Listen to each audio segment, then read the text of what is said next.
In the U.S., 4 black women and girls are killed every day. You actually heard me right there. I said every day. This is obviously a crisis, but oftentimes it doesn't get the attention it deserves, which the femicide rate for black women and girls has actually increased. Every 5 hours, a black woman or black girl is killed, typically by a black man. This is the story of Brittany Macon. Brittany Macon was a 26-year-old, hard-working woman living in Atlanta, Georgia. Her cousin described her as being beautiful and loving, very vocal, would stand up for herself and others. She was caring and loved life in her family. She was an intellectual and courageous. She stood out for her personality.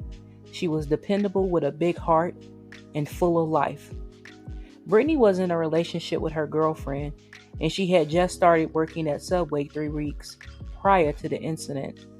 On the night of June 26, Brittany, along with her girlfriend and her girlfriend's son, was working when a customer came in to order a sandwich. The customer got into a dispute with the staff over too much mayonnaise. That's when the customer pulled out a gun and shot both Brittany, her girlfriend Jada Nicole, and another male employee. Luckily, Jada's son was not shot. All employees were transferred to the hospital. However, it was later announced that Brittany did not survive. We've just confirmed the name of the Subway restaurant worker who was shot and killed in Atlanta. The medical examiner identifying her is 26-year-old Brittany Macon. This is one of those stories that's just so senseless and so sad. The restaurant owner told 11 Alive that a customer killed her and shot another worker, apparently upset over how they'd made his sandwich. Brittany Klein-Peter's been out in that neighborhood all day, where residents tell her enough is enough when it comes to people being killed over such trivial issues in our city. Someone who failed to resolve a conflict by just walking away, having a conversation to just reorder a sandwich, decided to take actions into his hands. And now we have families who are devastated. Atlanta police say they arrested a 36-year-old man within hours of the shooting not far from the scene, thanks to a tip from someone in the community. On June 30th, Atlanta police confirmed they arrested Melvin Williams, 36, for allegedly shooting into a Subway restaurant after employees put too much mayonnaise on his sandwich. Williams is charged with murder, aggravated assault with a deadly weapon, and possession of a firearm during the commission of a felony. At the time of the shooting, court records show Williams was out of jail on bond for a March 2021 domestic violence incident involving the mother of his child and should not have had a gun. According to an Atlanta police arrest citation, Williams put his hand around her neck, choking her. The woman fell to the floor unconscious and dropped the child, who she had been holding. Investigators charged Williams with aggravated assault, family violence, and third-degree child cruelty. He was released on a $10,000 bond in order not to have any alcohol, drugs, nor weapons. That case is still pending. Jail records show Williams had multiple arrests from 2006 to 2012 for minor crimes, including criminal trespassing, obstruction of a law enforcement officer, and reckless conduct. He was never convicted of a crime, however, until 2015 when he pleaded guilty to burglary and aggravated assault charges for breaking into his downstairs neighbor's apartment, and later getting into a physical altercation with the same neighbor about the crime.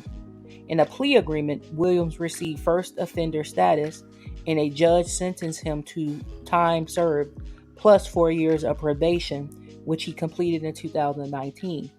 The burglary incident happened just across the street from the Subway at the Northside Plaza apartment homes, where Williams and his mother had lived for years.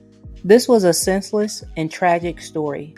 The loss of a life over something so trivial is beyond infuriating, and something needs to be done about it.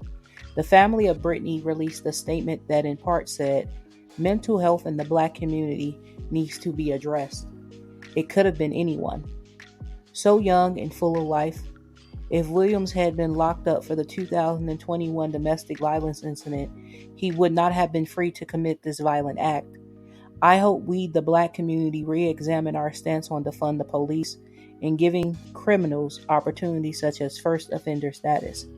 I hope this guy receives life behind bars. Jada, who was one of the victims that evening of the shooting, as well as the girlfriend of Brittany, recently took to social media to express her sadness over the loss of losing Brittany. She wrote, "Can't believe I really saw you in a casket. July 9th is the last day I saw you.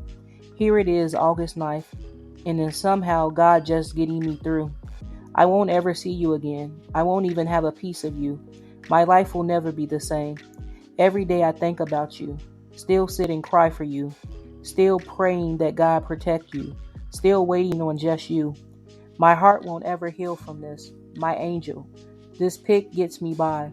The only one I can look at and not cry. Missing you is not even the word on how I'm feeling. You my bae forever, Brittany Macon. I love you. Just want you here." So young and so full of life. I hope she gets justice. Rest in peace, Brittany Macon.